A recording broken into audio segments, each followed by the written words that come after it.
So we're starting off with this summation here. And in general, what if I were to just have something like, well, let's start off with 1/2 to the power of n. Okay.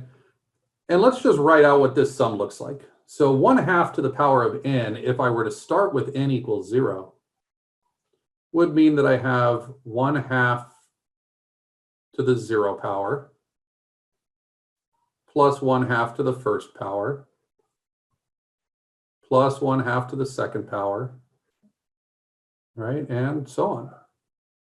So we should recognize that when we're dealing with this series, this is a geometric series, right? I could see that r is in fact less than 1. And I know that this is going to converge because r is less than 1. So if I were to look at this in a more of a practical sense, when I say 1 plus 1/2, and then I square that and I get 1/4, and I square, or I multiply by another 1/2 to get 1/8, multiply by another 1/2 to get 1/16. So notice that this is a geometric series, and I know that this is going to converge simply because r is less than 1, right? Or in other words, it converges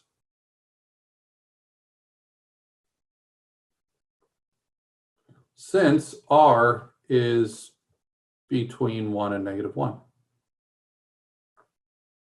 Okay.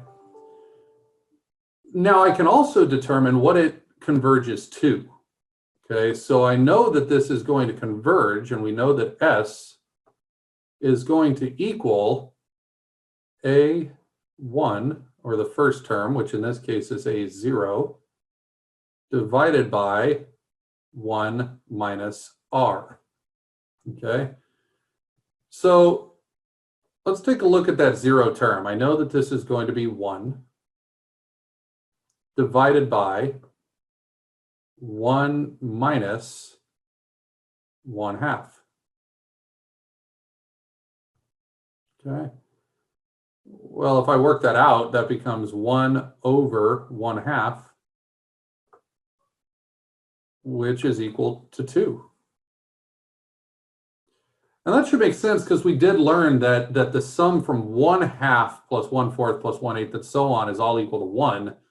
So now if I'm allowing it to start at 0, now 1/2 to the power of 0 is 1, so I'm adding an extra 1. 1 plus 1 is 2. So this is just a little recap about geometric series, right? So in general, if r is between -1 and 1, then I know it's going to converge. But to add on to this, it diverges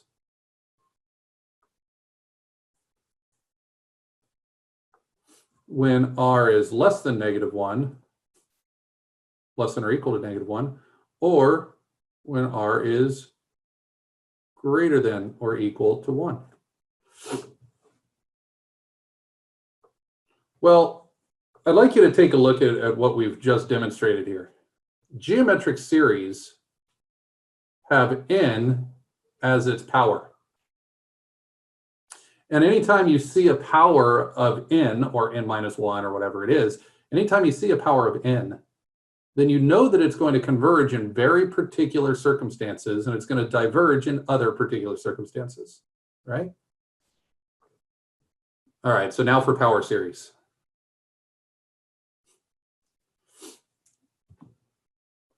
So now I'm going to write out a particular power series.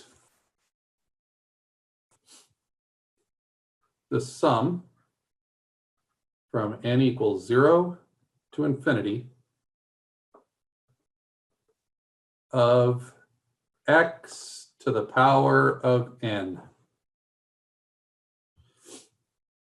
Well, this seems a little peculiar because normally in series, the only variable we've ever seen is n. And we're deciding whether or not the series with n's is going to converge or diverge. And we use the direct comparison, the limit comparison, the integral test, the ratio test, the root test. We had all of these different tests to test for convergence. We never saw an x in there, right? There was never There was never a variable other than n. Well, now let's list out what this power series would look like. Okay. So this power series would look like x to the 0 plus x to the first plus x to the second plus x to the third, and so on. More specifically, if I were to simplify, x to the 0 is a constant, 1. And then it moved to a linear term. Then the next term was a quadratic term. Then the next term was a cubic term. And essentially, this continued all the way until I got to x to the n. So check this out. This is a polynomial function. What we've done is we've created a polynomial function from a series. We start with a series and we created a function with a series. In other words, this series right here, this sum, is exactly the same as this polynomial if we allow there to be an infinite number of terms. This is what we refer to as a power series. This is just a very particular power series, okay? But we're going to look at other power series as well. But I want to show you that we're not quite done yet. I'm going to show you on Desmos what's kind of cool about this. So let's take a look at Desmos. Now, what I'd like to do is start to list out that series or write that series. But we're going to do it term by term. So I'm going to call it y. So let's call it y equals 1. Okay. Y equals 1 is just the first term of that series. So now let's go to two terms in the series, 1 plus x. Well, now that's a linear function, but you can see that it still has this starting point at the x value of 0. It still has this starting point right here at 1. But now let's add a third term and see what happens. Y equals 1 plus x squared. Okay, well, now it looks like I've got a quadratic. That's kind of interesting because it still looks like what's going on here is that it's still starting at the 0, 1. And it still looks like this purple curve is real close to the black curve. More importantly, look at how the purple line is the tangent line to this quadratic. Well, now let's go ahead and create another term. So we got y equals 1 plus x squared. But now let's add one more term, plus x cubed. And if you now just focus on the black and the red ones, now look at how that red one seems to be real similar to that black one, except it is following the curve a little bit longer. So if you take a look at the tangent line is approximation to the parabola. The parabola is an approximation to the cubic. Well, let's keep going. Let's go to y equals 1 plus x. I don't know why I keep doing that. The lower value ends all seem to be derivatives of the higher. And that's what we should recognize as well. That's kind of interesting, is that each of these terms look like they are derivatives, or at least constant multiples of derivatives of the prior terms. So let's take a look at the derivative of x to the fourth. The derivative of x to the fourth is a 4x cubed polynomial. So it looks like this right here is just off by an extra factor of 4. So it looks like derivatives are going to be involved in some way with power series as well. But let's again now just look at the last two. Let's look at how the blue one seems to be following the red one a little bit closer. So let's start at the beginning again before we move on to the next one. y equals 1 is a constant function that passes through the point 0, 1. 1 plus x is now a linear function that crosses through 0, 1. But notice that if I draw the quadratic, look at how the quadratic is following along that. It looks like the tangent line is following along that quadratic. But then if I keep plotting some more, look at how these graphs just seem to be following this pattern to where they are closer and closer approximations to the prior function. So I'm going to do one more and then that's it. Okay.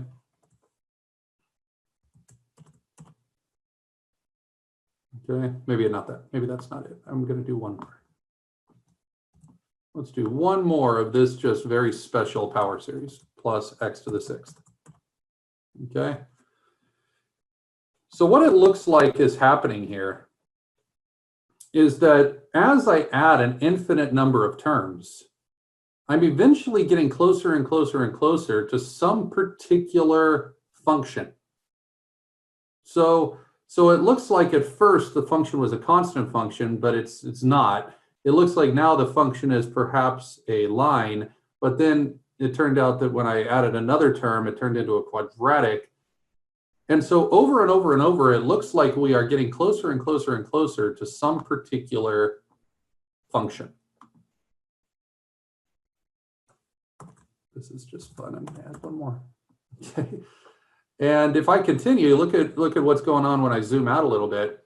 It looks like as I go past a certain point on the left side, that the graph just keeps going up with certain powers that I end with, but down with other powers. So if I'm ending with an even power, then it's going to be up on the left side. But if I end with an odd power, it'll go down on the left side. But if I were to zoom in, and if I do the same thing on the right, if I were to take a look on the right side, you can see with lower powers here, you could see that this steepness just seems to be getting closer and closer and closer to the y-axis over here. To where at this point, when I drew x to the 7th, it looked like it was kind of approaching an asymptote or something eventually. Okay. Well, let's take a look back here. Oh. And now let's just zoom in on a particular region. We're going to focus mostly on this last one, this black one, okay? And it looks like this black one is really close to the green and the red one and the blue one, right around here, all the way until it gets to right around here somewhere. All right, well, now let's go ahead and revisit this problem, okay? If I were able to add an infinite number of terms, then it turns out that this here will converge to some particular function sometimes. Because isn't this right here, isn't this a geometric series?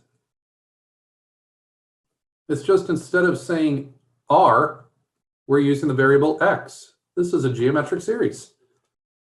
So if this is a geometric series, it should follow the same properties as a geometric series. And so that means that it's going to converge when x is between -1 and 1. And it's going to diverge everywhere else.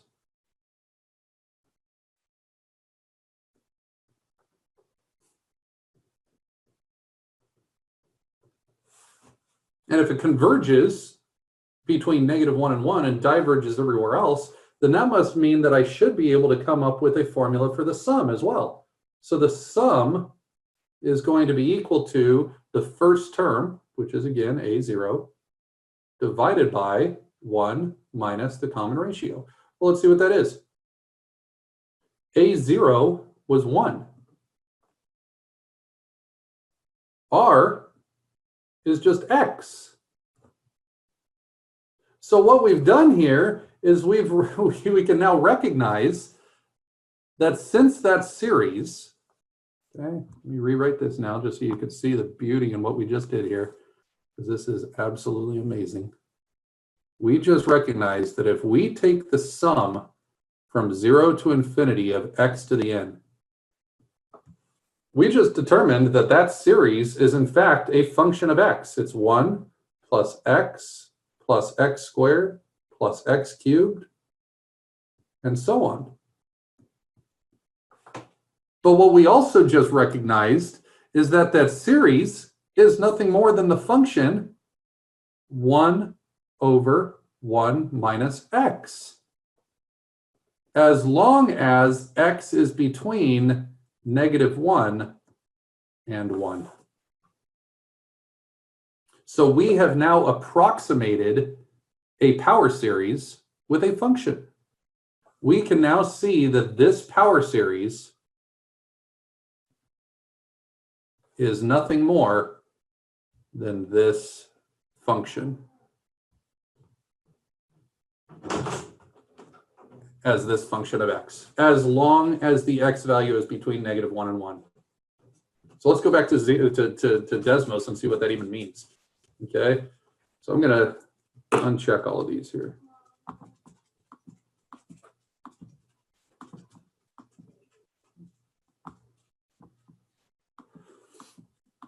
Okay.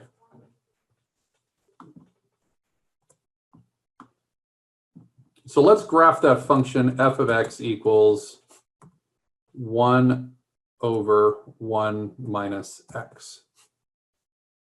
So this is the graph of 1 over 1 minus x. Right, there you go. It's a reflected reciprocal function that's shifted right 1, right?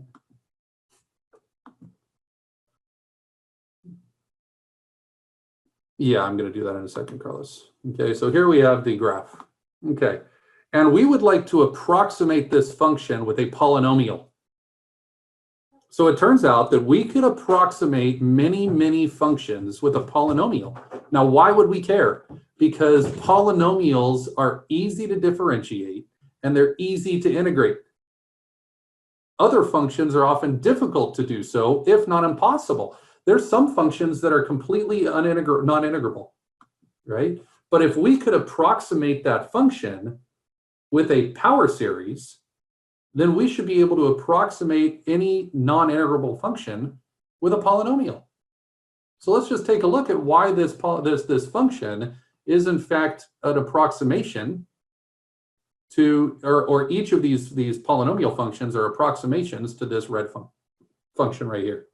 So let's look at the first approximation, y equals 1. Yep, that's an approximation. It's a really poor approximation, but at least it's an approximation when I let x equal 0 because it has the same value. But it's a pretty poor approximation. So I don't want to use y equals 1. So why don't we move to y equals 1 plus x? Okay, great. That gave me an even better approximation because not only is this point the same, but I also see that it has the same tangent line, right? But a line is a really poor approximation because as I start moving away from 0, look how quickly these two graphs become different, right? This one shoots off to the right while this one just gets steeper. So we're like, you know what, maybe a line wasn't a good approximation. Maybe we need to do a parabola. So let's create a parabola, which makes a lot more sense because this thing is curving. And if you now get rid of that approximation and zoom in a little bit, now you recognize that sure enough, that black parabola seems to be following the curve a little bit more than the line did. I can barely see the difference until I get out to about right here, about -0.3 and +0.3 or whatever it is. But let's take a look here at the black one and realize that what if I were to use a cubic? Now notice that the cubic seems to follow along a little bit more than the quadratic did. Look at that, the quadratic is shooting off to the right more, but look at how the red one seems to be getting closer to this actual function. And so a cubic was a decent approximation, but not as good as a quartic, because look at how now over here, it seemed to be getting a little bit closer than the red one did. And the blue one seems to be getting a little closer than the red one did over here. So let's get rid of the cubic. Now let's just keep adding a few more terms here and recognize that the original function is being approximated with higher and higher and higher degreed polynomials. So if I were to now look at the next one, and the next one, and the next one, and hell, why don't we do one more?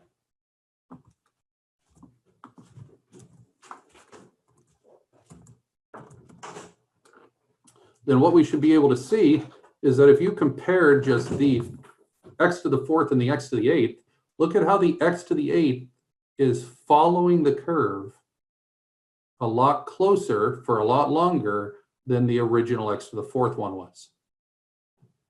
So when I zoom in right here, I can hardly see any difference between the blue one and the red one. There's the blue one. There's the red one. There's the blue one. There's the red one. There's the polynomial that's x to the eighth, and there's 1 over 1 minus x. But hold on a minute. If I were to add an infinite number of terms, when am I ever going to get this curve way down here? When am I ever going to get this curve? Right? That's kind of weird.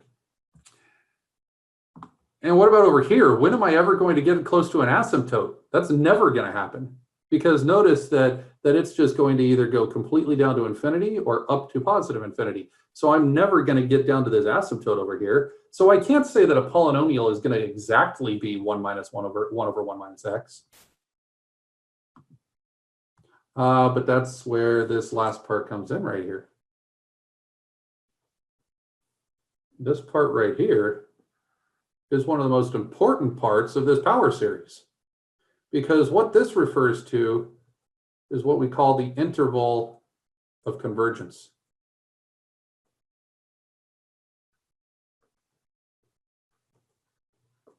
Turns out that I could really only say that this function is equal to 1 over 1 minus x as long as I am in that interval. So why don't we go back and modify our graph then? We got to modify our graph to only be graphing between the interval of convergence. -1 is less than x is less than 1. Okay. Oh. Now we can actually see that this is actually only going to be a good approximation if I am between -1 and 1.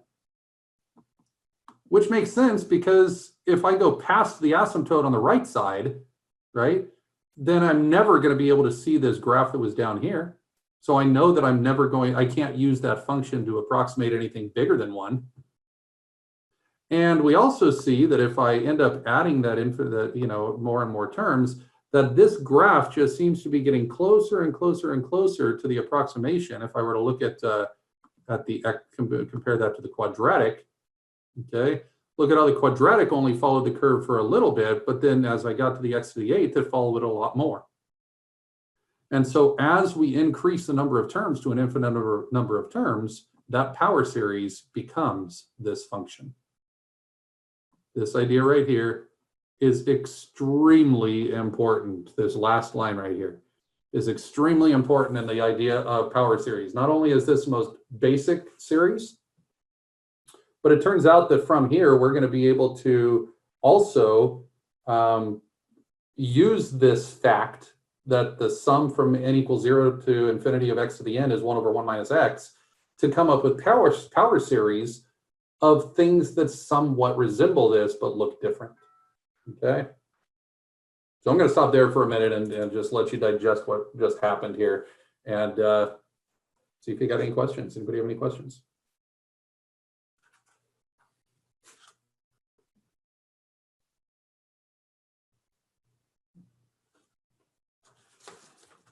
No? Everybody cool on this? It's pretty sweet. So I'm going to go to just another example here then. I kind of have a question. Yeah. If you, as a test writer, were writing a question off of a power series like this, what do you think the objective for the student would be? Would it be to figure out the interval of convergence, or would it be to figure out something else, or what are we going to be looking for? Let me just tell you, I'll start with any one of these. So you essentially might say, I might start with the function 1 over 1 minus x, and say, create a power series for that function. So you might have to start with this function right here and tell me the power series. Or here's a power series, list out the first few terms and determine what the function is, along with the interval of convergence. So we're going to do a few different examples, Sean, to kind of demonstrate what we're going to be able to do. And that's why the first thing I'm going to do is this. I'm going to just give you an example. So let's express f of x here equals 1 over 1 plus x squared as a power series.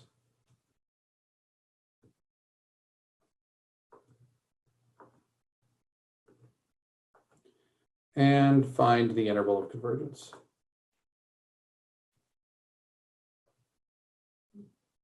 So really, you always have to find the interval of convergence, regardless, whether you start with a function or you start with a power series, you always have to determine the interval of convergence. But keep in mind that power series are geometric series, and so you can always find that interval of convergence by making sure that your r, whatever your r is between -1 and 1. And that's essentially what we're going to do. So keep in mind that I'm keeping this piece up top here for a reason, because this particular function, 1 over 1 minus x, is the standard form for this basic power series where it's just x to the power of n. But no one ever said it needed to be x. Why does it only have to be x? I mean, why couldn't it be something else? X squared, x plus 3, whatever it is. I mean, it could be anything. So basically what we're saying now is, here's a function, rewrite this as a power series. So the first thing we want to do is we want to write it as 1 over 1 minus something. So our goal is to rewrite functions in the form 1 over 1 minus something. So we should be able to write this as 1 over 1 minus something. We could use negative x squared because it still makes the statement true. Exactly. So we're trying to keep that same function. So why don't we just write this as minus negative x squared? Well, if this quantity right here was my r, which was the thing being raised to the nth power, then that must mean that I could rewrite this power series, or this function, as the sum from n equals 0 to infinity of something to the power of n, where that something is my r. And that's it. That's the power series.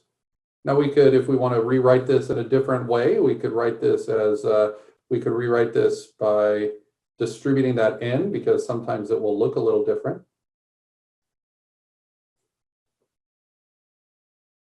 To where now we see it's -1 to the power of n. What does that cause a series to do? Alternate. Alternate signs. And now I see x to the 2n. What's that going to tell us about each of my terms in my series if the exponent is 2n?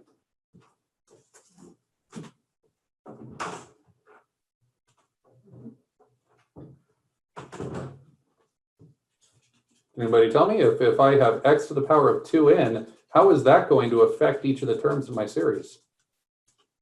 If I plug in 0, then 1, then 2, then 3, then 4. Maybe we're always going to have an even power. Yeah, so now we recognize that this is going to give us a series where if I plug in 0, I get -1 to the 0, which is 1, times x to the 0, which is 1, plus.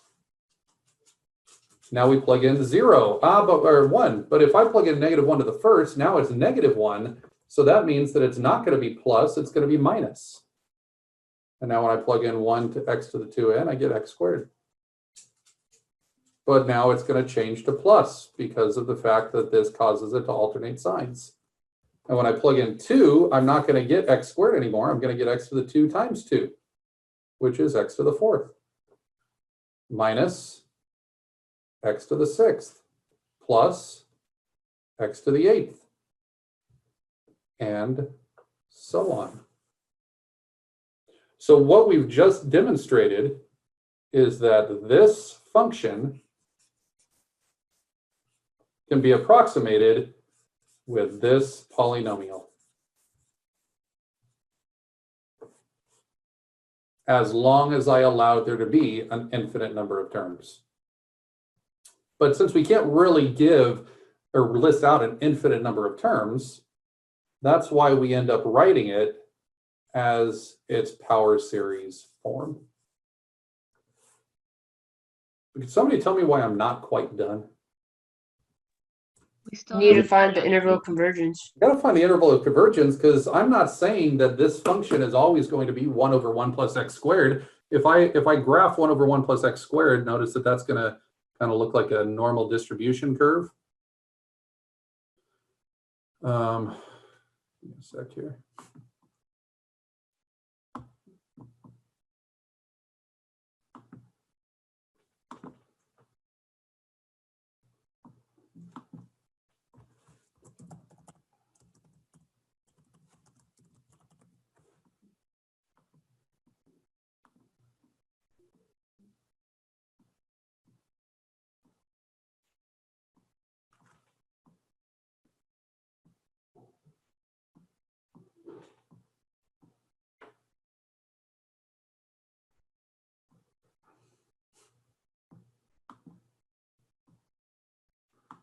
All right, give me one sec.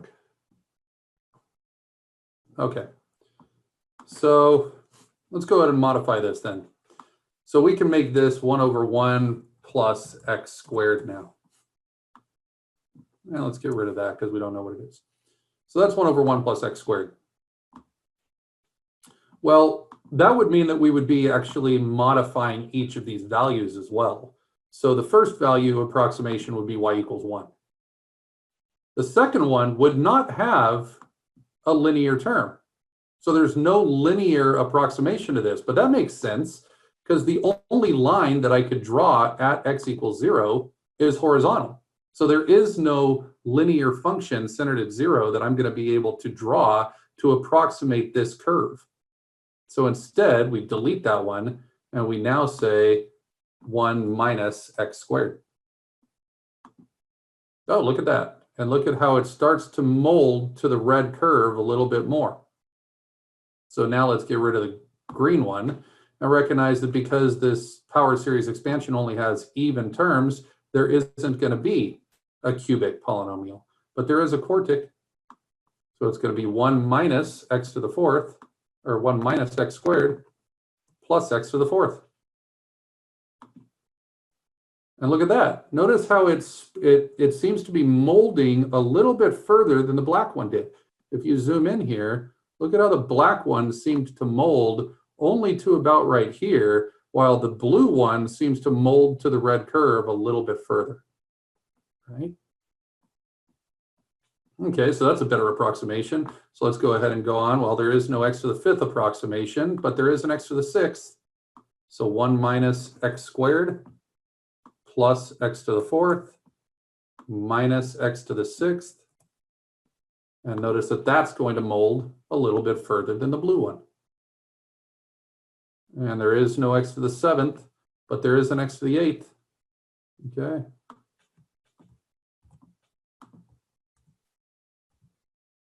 By adding an extra x to the 8th term, now I see that it should mold a little bit further than the x to the 6th polynomial, which sure enough it is. So look at how quickly, just by adding a few terms, how different the approximation was between the constant approximation, which was only true at the center of 0. But now by the time you end up going through the motions to x squared, got a little better, to x to the 4th, got a little better, x to the 6th, got a little better, till we finally got to x to the 8th, and we can actually see that it seems to be molding to that curve pretty nicely. The question is, how far is this going to mold to the curve? Will it go from negative infinity to infinity? Probably not, because of the fact that it looks like it's approaching an asymptote, and polynomials don't do that. Secondly, you know, it looks like by the time I get to a certain point over here, it's curving down, and then maybe somewhere over here and maybe somewhere over here, it still looks like a polynomial. But how could we figure that out? So any ideas on how to find the interval of convergence?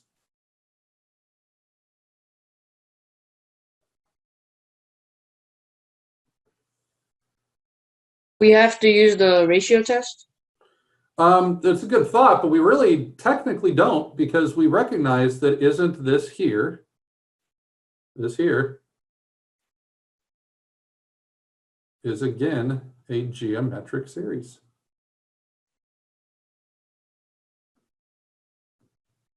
How do we find where a geometric series converges? If negative x squared is in between -1 and 1. Exactly. So to find our interval of convergence here, all we need to make sure of is that the r, which in this case is negative x squared, right there, negative x squared, we just need to make sure that negative x squared, the absolute value of negative x squared, is less than 1. Right? We just need to make sure that all of the values in absolute value are less than 1. This just simply means that x squared needs to be between -1 and 1. Right? All right, so if we were we typically write it like this, though. The absolute value of that r should be less than 1. That means the same exact thing. So what that means is that means that x squared has to be less than 1. But if you think about the graph of x squared is only less than 1 on the interval -1 to 1. So it turns out that this right here is my interval of convergence. It happened to be the same as the interval of convergence for x to the n. Well, let's go back to Desmos then. If we now go back here and modify our function to say, you know what, I can really only use this polynomial expansion as an approximation between -1 and 1. And so now it means that once I get beyond -1 to 1, I'm not going to be able to use the polynomial to approximate that curve any further. Cool. You all right on that? Any questions there? Okay. So what we've just done in this example is we've created a few different terms here. This right here is our interval of convergence.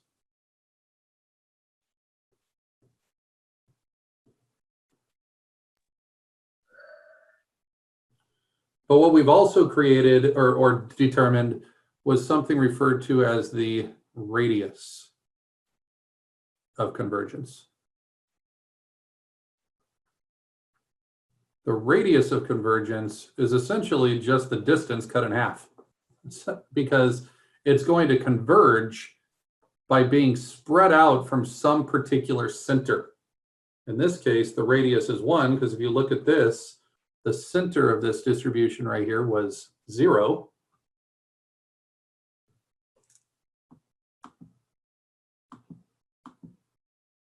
Now you get the idea. Okay, 0, 1.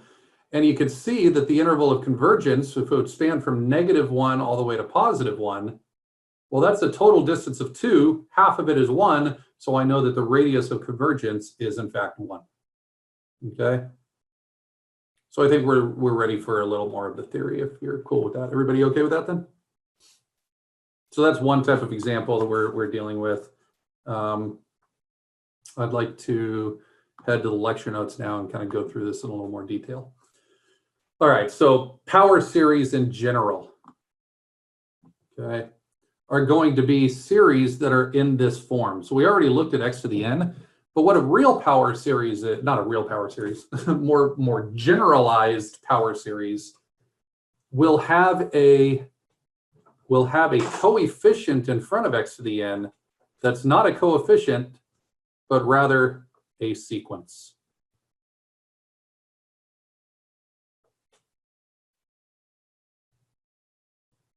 So this will be a sequence of n, with n, which means that if I were to plug in 0, 1, 2, and so on, that all that's going to do is it's going to give me a particular coefficient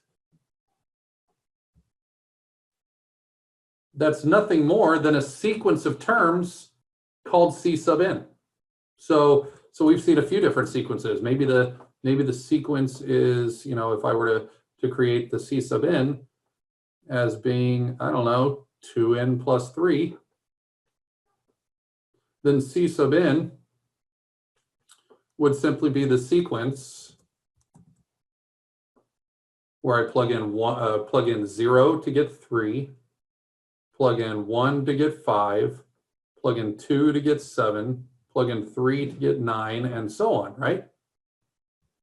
All it's saying is the coefficients of this power series are going to follow a pattern determined by this sequence. So that's why the sequences there is just to affect the coefficients. Any questions there? All right, so in general, what we should recognize is that this still is going to represent or look like a polynomial. The only difference between the one that we did before and x to the n is, or the x to the n and this one, is that every coefficient of x to the n was 1, right? But now we recognize that the coefficients can be modified by a particular sequence of numbers, okay? So it resembles a polynomial, but for each fixed x value that I choose, the series is nothing more than just a series of constants that either converge or diverge. So if I were to let x be 1, then all of these x's would go to 1, which means that it's just a series, C0 plus C1 plus C2 plus C3 and so on. If I were to let x equal 1/2, then that would just mean that this would be a different series where I've replaced x with 1/2, and it now becomes a series of constants. Sometimes it'll converge, sometimes it diverges, and that's what we're interested in. So this is just the more general sense right here when we talk about the standard power series we just talked about. C sub n is equal to 1. So let's just take a look at this series and get an idea about how this is a little different. So this power series right here simply has a C sub n. Okay, we can recognize that C sub n is equal to 1 over n squared. Because this series could be rewritten as the series from n equals, notice that this one happens to start at 1 to infinity. So you really got to make sure that you're paying attention to the lower index, okay? But notice that this is the sum from 1 to infinity of 1 over n squared times x to the power of n. Now it's more in the form of what a standard power series looks like.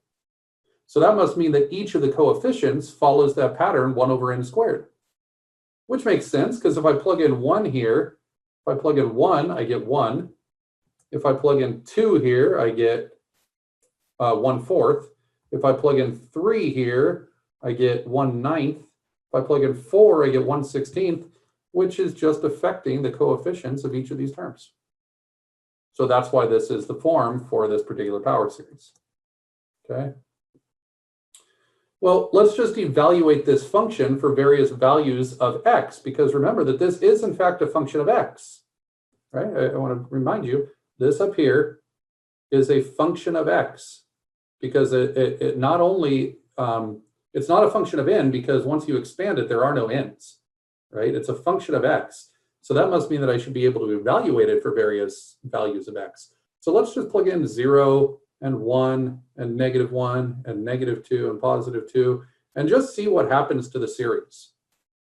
So if I plug in 0 for all the x's, notice that that just becomes 0 plus 0 plus 0 plus 0 plus 0 plus 0, or 0.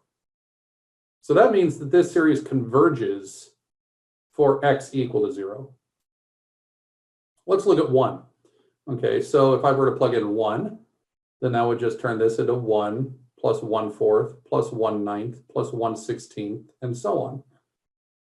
Well, that's nothing more than just the sum of 1 over n squared. The sum of the series of 1 over n squared converges. Don't worry about the fact that it converges to pi squared over 6. That's just it is true. It's just something that was proven years ago.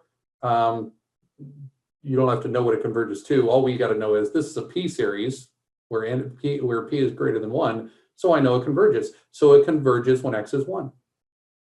What about -1? Okay, well, I could see too that this is also going to be a p series, except for the fact that this is an alternating p series. It turns out that the alternating p series of 1 over n squared also converges. Don't worry about this number as well. We just know that it's going to converge as well. But then if I were to look at plugging in 2, notice that I get 2 plus 1 plus 8/9 plus 1 plus, and so on. In other words, when I plug in 2 to this power series, I get 2 to the n over n squared. Now, if I were to look at these terms, all of these terms end up going to infinity because 2 to the n grows faster than n squared. And so notice when I plug in 2 or -2, both of these are going to diverge. So this starts to get us to think that maybe this only converges for certain values of x. And it turns out that we found out just a few of them. We can't extrapolate this for sure, but we just found out that it converges for 0, 1, and -1. Turns out that f of x is only defined on the interval -1 to 1, and that's why this right here is our interval of convergence. Okay? And notice that I used brackets in this one because I found out that plugging in -1 and 1 actually did give me those values.